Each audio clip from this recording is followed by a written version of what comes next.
अधिकारी होता था। एक होता था सिकदार, सिकदार, आमील, आमील, सिकदार, आमील, फौतदार, फौतदार और कानूनगो, कानूनगो। पहले ये अधिकारी याद रखिएगा। परगना का प्रशासन में परगना का अधिकारी कौन कौन होता था?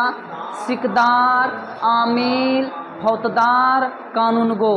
सिकदार, आमील, फौतदार, कानूनगो। सिकदार, आमील। हाँ, अब ये सिकदार क्या आता है? स्व से सिकदार, स्व से सैनिक अधिकारी। ये होता था सैनिक अधिकारी, ये होता था सैनिक अधिकारी। कौन? सिकदार। सिकदार होता था सैनिक अधिकारी। और आमील होता था वित्त अधिकारी। आमील होता था वित्त अधिकारी। आमील होता था वित्त अधिकारी, वित्त अधिकारी नहीं। और फौतदार होता था खजांची। फौतदार होता था खजांची, जिसके पास खजाना रहता था, जिसको बोलते हैं आप केशियर। क्या कहते हैं? केशियर। तो खजांची, फौतदार। और कानूनगो तो आपको पता ही होगा, क्या होगा? क्या होगा? कानूनगो ये पटवारियों का, जो लगान वसूल करता था ना, यह पटवारियों का प्रमुख होता था। यह पटवारियों का प्रमुख होता था। कौन? कानूनगो। बिना पढ़े कोई उपाय होने वाला है नहीं।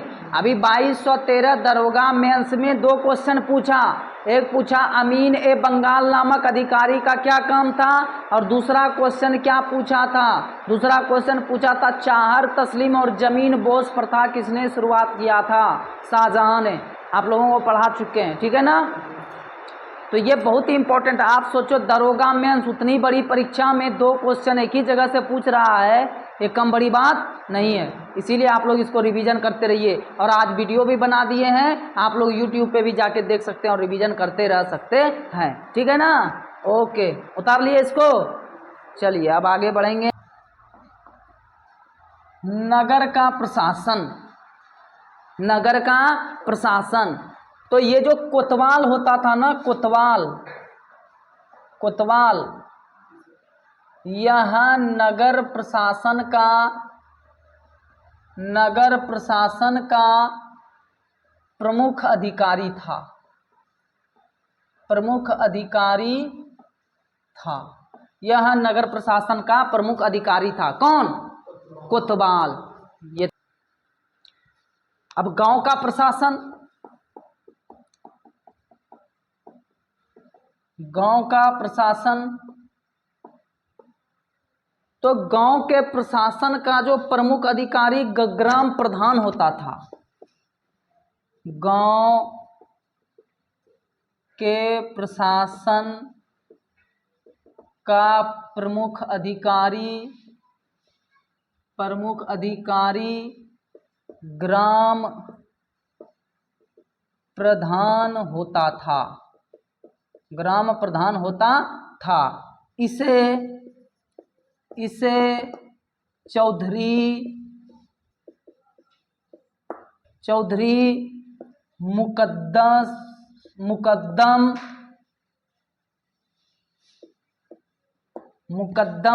कहा जाता था। इनको क्या कहा जाता था? चौधरी मुकद्दम। खूत भी कहता था। चौधरी मुकद्दम खूत कहा जाता था। कहा जाता था किसको? मुगल काल में भूमि के प्रकार। मुगल काल में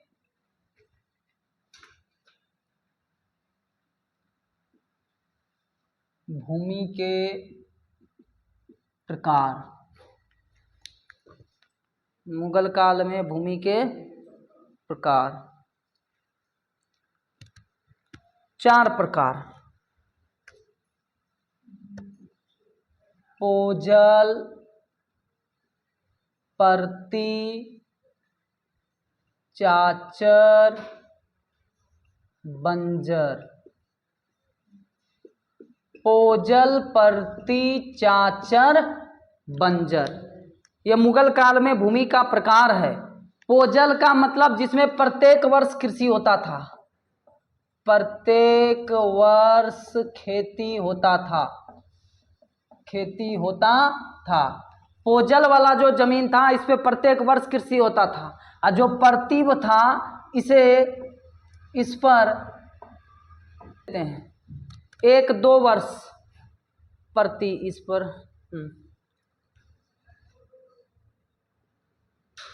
1-2 वर्ष के अंतराल पर खेती होता था। 1-2 वर्ष छोड़ देता था, ऐसे ही खेती होने दीजिए। जब खेत को परती छोड़ा जाता है ना तो उसकी उर्वरा शक्ति क्या होता है, बढ़ता है। एक एक खेती करते करते खेत भी उगता जाता है, नहीं उगताएगा, उसकी उर्वरा शक्ति घट जाती है। तो उस उर्वरा शक्ति बढ़ाने के लिए उसको क्या छोड़ते हैं, परती। तो परती कितने वर्ष, 1-2 वर्ष परती छोड़ दिया जाता था फिर कृषि। और ये जो चाचर होता था ना इस पर 3-4 वर्ष के अंतराल पर खेती होता था, खेती होता था। और ये जो बंजर होता था इस पर खेती नहीं होता था, इस पर खेती नहीं होता था।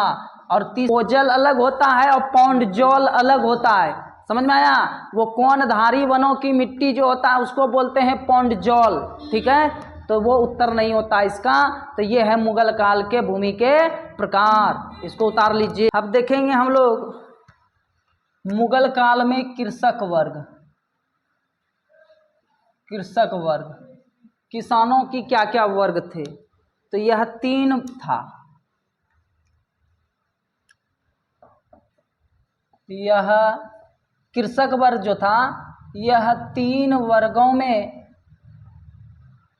बटा था, यह 3 वर्गों में बटा हुआ था। कौन कौन सा, एक था खुदकास्ट, एक था पाही कास्ट और एक था मुजारियन। ये 3 प्रकार का कृषक वर्ग था, खुदकास्ट, पाही कास्ट और कौन सा, मुजारियन। यह 3 प्रकार का कृषकों का वर्ग हुआ करता था। अंधेरा हो गया नहीं।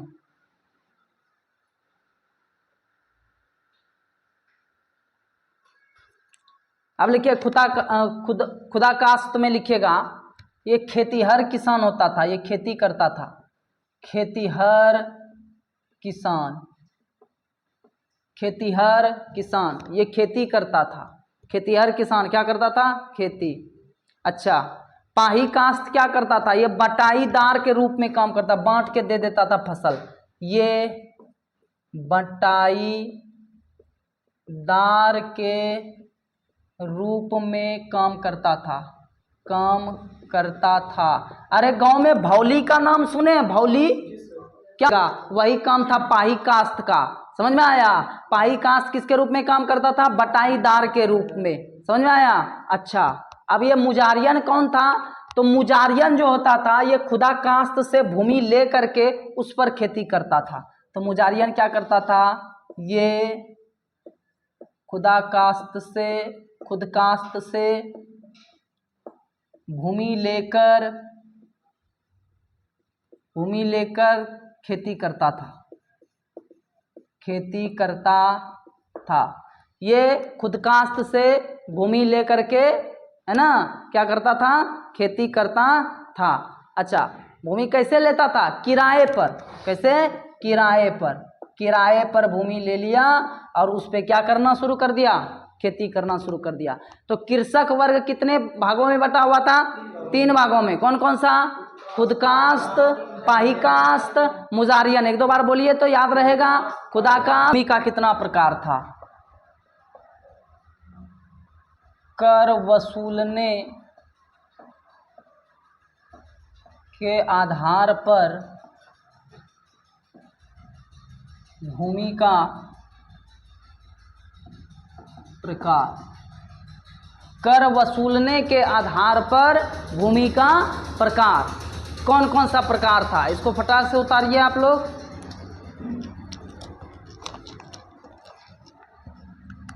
एक था खालसा भूमि,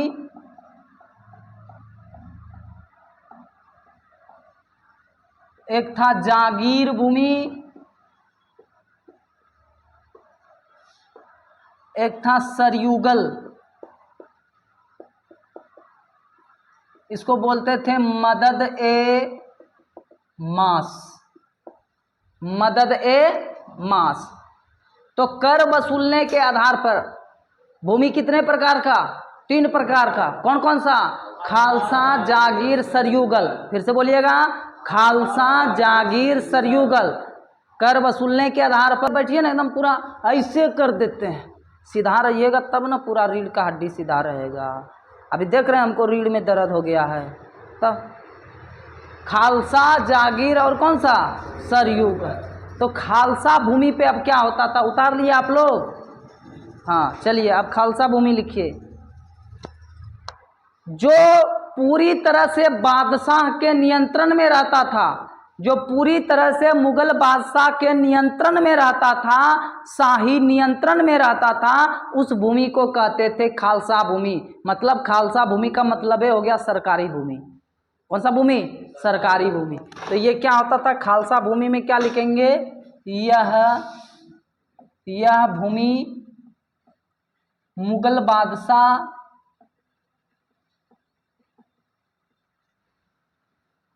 के नियंत्रण में रहता था,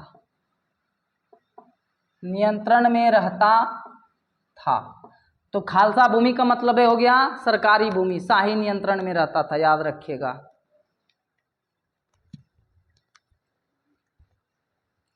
अब ये जागीर भूमि क्या होता था, तो प्रमुख व्यक्तियों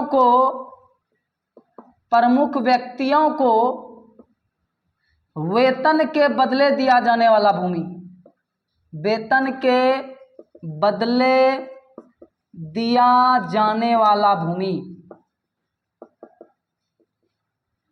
दिया जाने वाला भूमि। प्रमुख व्यक्तियों को वेतन के बदले जो भूमि दिया जाता था उसको क्या बोलते थे, हाँ।